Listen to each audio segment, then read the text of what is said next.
नमस्कार दोस्तों। मैं नाम सागर सेन। मैं सहायक प्राध्यापक हूँ भौतिक शास्त्र विषय में और इस समय जो हूँ पीजी कॉलेज धार में पदस्थ हूँ। और हम अभी तक एटॉमिक फिजिक्स में 11 लेक्चर देख चुके हैं।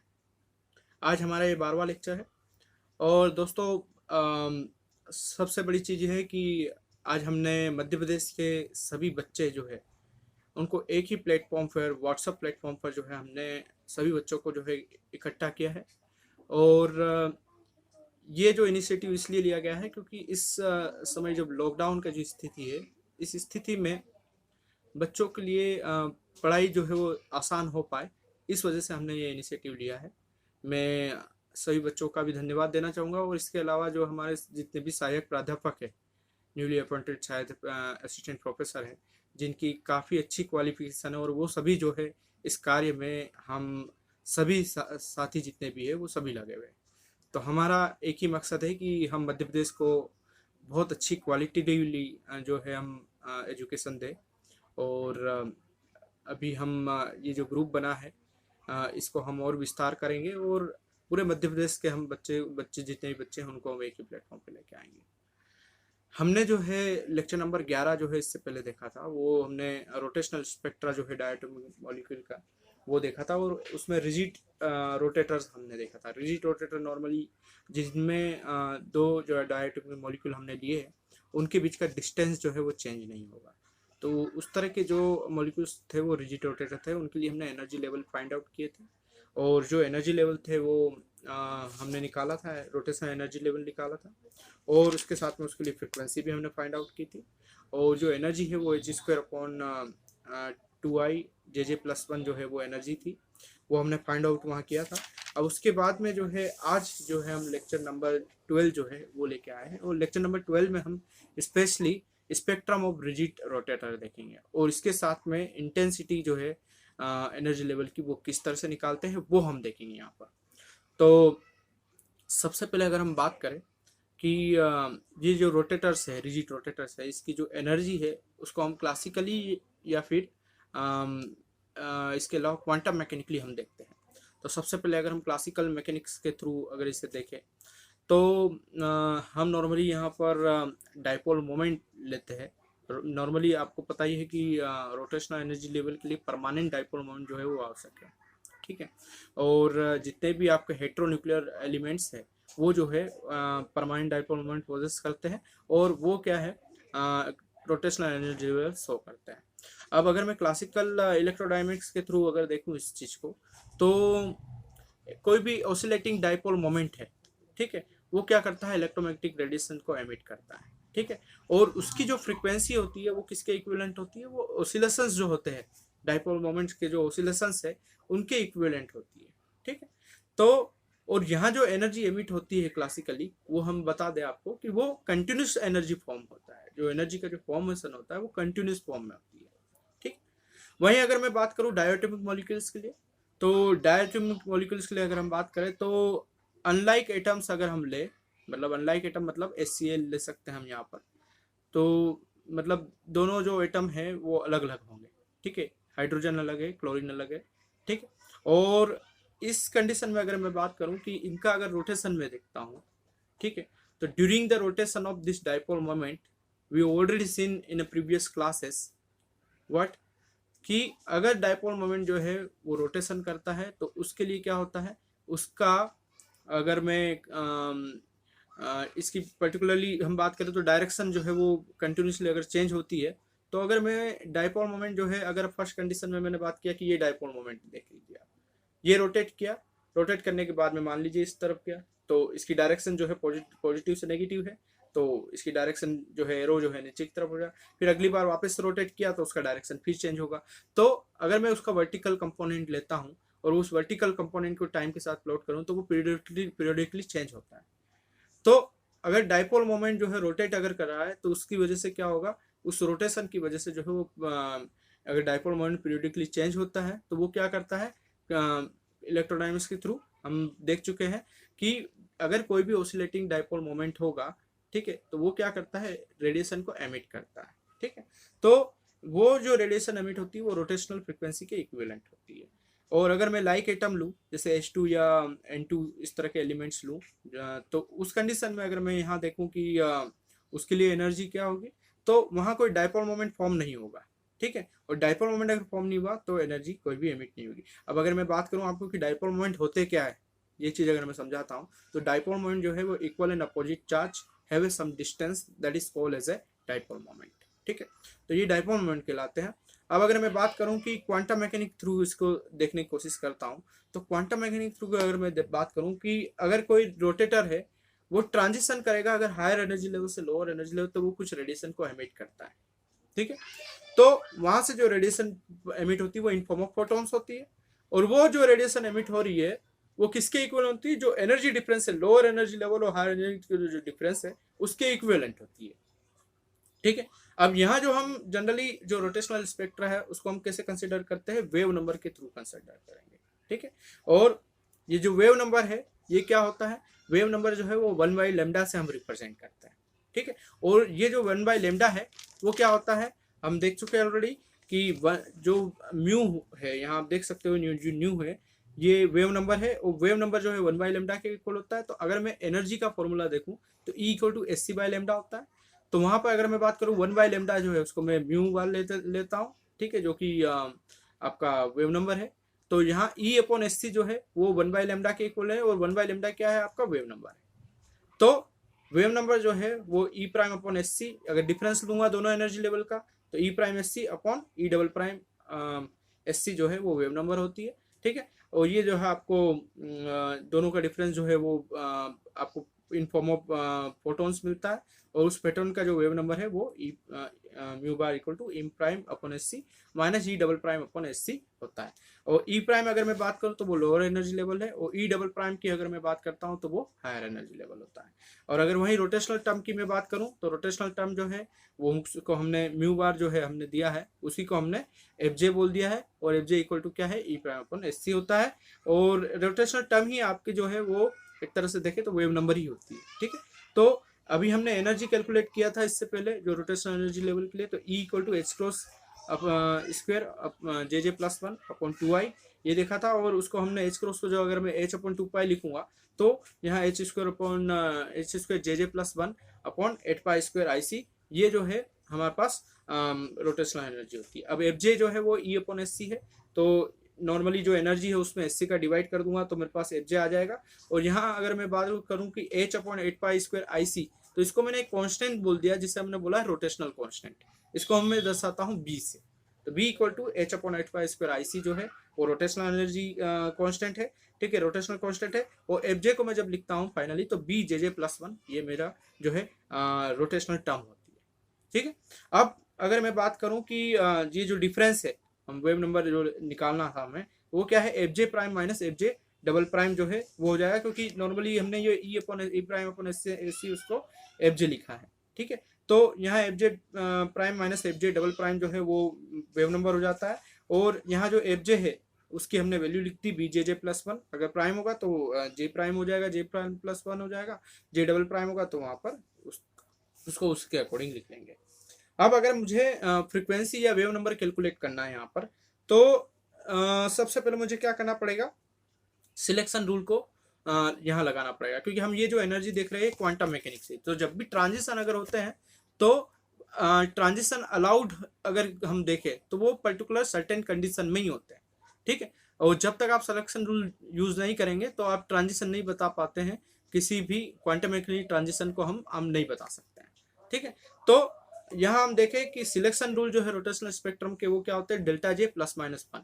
इससे पहले वाली क्लास जो है शायद तीसरी या चौथी क्लास लेक्चर 3 या 4, इसमें हमने जो है सिलेक्शन रूल देख चुके हैं ऑलरेडी। वहाँ पे भी आप इसका रेफरेंस देख सकते हैं, यहाँ से देख सकते हैं कि किस तरह से हमने सिलेक्शन रूल को फाइंड आउट किया था। तो ये सिलेक्शन रूल जो है ΔJ = +-1 होता है। अब वहीं अगर मैं बात करूँ कि इस कंडीशन में मैंने क्या किया कि वहाँ ΔJ जो है +-1 है, उसमें हमने ΔJ की वैल्यू -1 जो है उसको हमने लिया है यहाँ पर, ठीक है। +1 भी ले सकते हैं, -1 भी ले सकते हैं, हमने -1 लिया है ΔJ।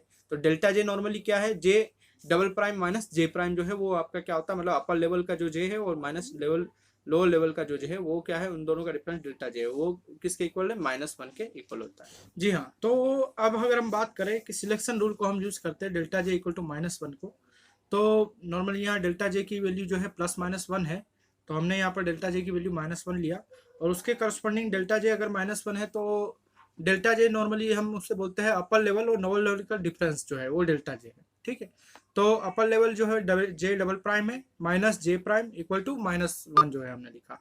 अब यहाँ हम जे प्राइम की वैल्यू लिखते हैं equal to J double prime +1, और अब हम यहाँ क्या करेंगे कि जो एमिटेड फ्रिक्वेंसीज है जो हमने वहाँ ऑलरेडी देखा था उसकी वैल्यू जो है म्यू बार हमने लिखा था जो कि वेव नंबर है equal to B J double prime +1।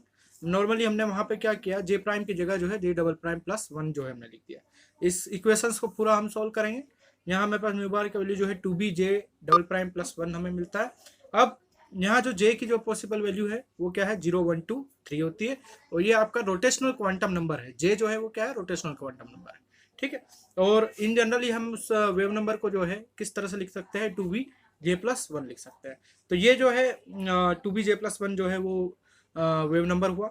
अब उसके बाद में अगर हम सेपरेशन निकालते हैं, स्पेक्ट्रम निकालेंगे रिजिड रोटेटर का, तो वो किस तरह से लिखेंगे, तो जे की वैल्यू अगर हम 0 रखते हैं तो यहाँ आप देख सकते हैं म्यू बार की जो वैल्यू है वो फर्स्ट लाइन की जे इक्वल टू 0 जो है फर्स्ट लाइन के करस्पॉन्डिंग है, तो वहाँ उसकी वैल्यू जे की वैल्यू जो अगर 0 रखेंगे तो 2b j+1 जो है वहाँ जे की वैल्यू 0 हो जाएगी, तो जो म्यू बार की वैल्यू वो 2b मिलेगी हमें। जे इक्वल टू 1 के करस्पॉन्डिंग जो है ये वैल्यू हमें 4b मिलती है। जे इक्वल टू 2 के करस्पॉन्डिंग ये वैल्यू हमें 6b मिलती है।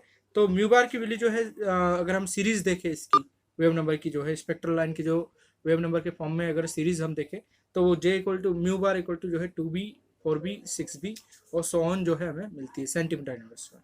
ठीक है, अब हम क्या करते हैं कि यहाँ पे हमें ये जो टोटल मिला के जो सेपरेशन है वो अगर मैं सेपरेशन निकालूँ उनके बीच का, या मतलब अगर मैं बोलूँ कि म्यू बार के बीच का जो डिफरेंस है जैसे 2b 4b 6b है, तो इनके जो डिफरेंस है सेपरेशन है वो 2b मिलता है हमें। ठीक है, तो कुछ इंपॉर्टेंट पॉइंट्स अगर हम देखें इस पर्टिकुलर स्टडी के, तो जो सेपरेशन है अगर दो एडजेसेंट लाइन है उनके बीच का अगर सेपरेशन देखें, दो पास पास में जो लाइन है उनका सेपरेशन देखें तो वो कितना होता है 2b।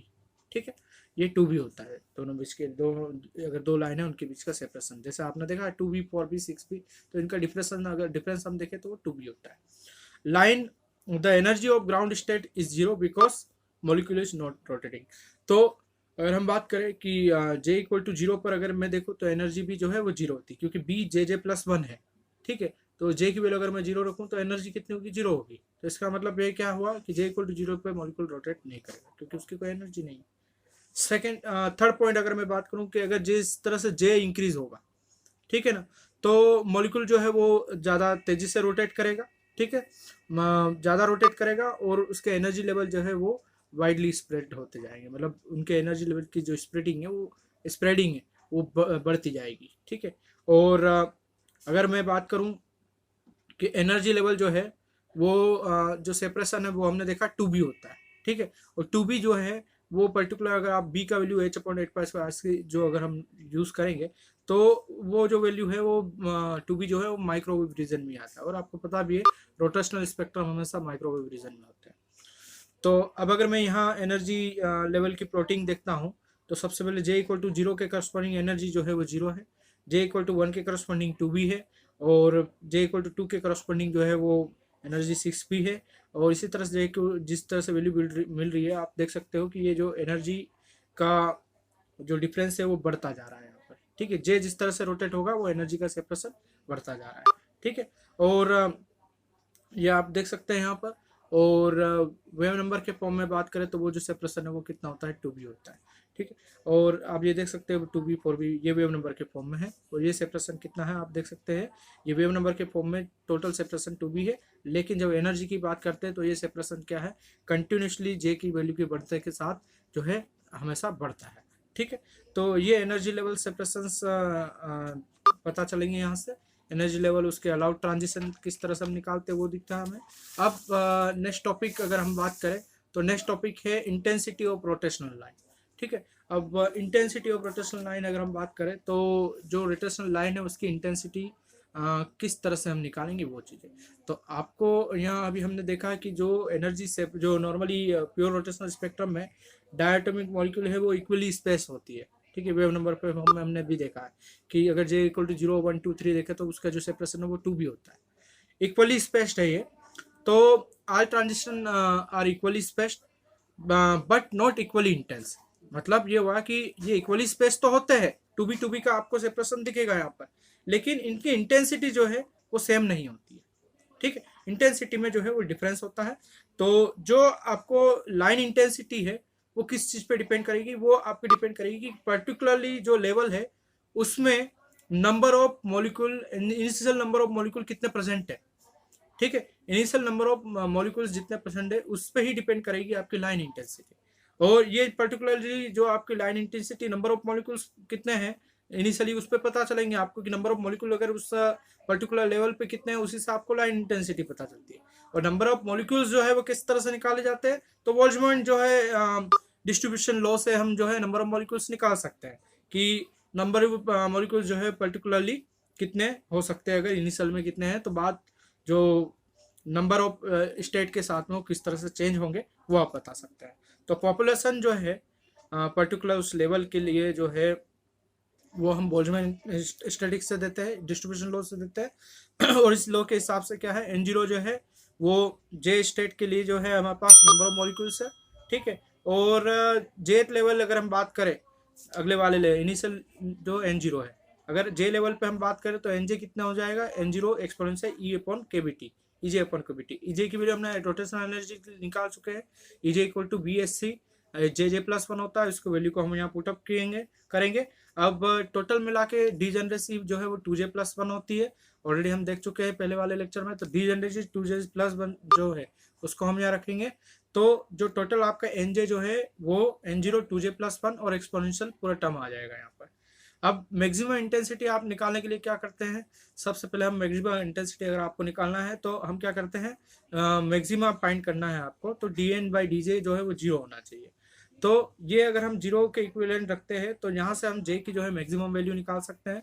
और J की मैक्सिमम वैल्यू हमें 1/2 2kT upon BH cross C की पावर 1/2 माइनस 1/2 हमें जो है J मैक्सिमम मिलता है।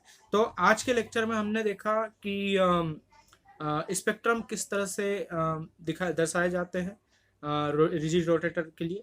और इसके साथ में आज के लेक्चर में हमने इंटेंसिटी जो है रोटेशनल लाइन के लिए जो इंटेंसिटी है वो किस तरह से होती है, उसके लिए जे मैक्सिमम किस तरह से निकाला जाता है, पॉपुलेशंस जो है वो नॉर्मल मैक्सिमम बोल्ट्जमैन स्टैटिक्स से हम निकालते हैं।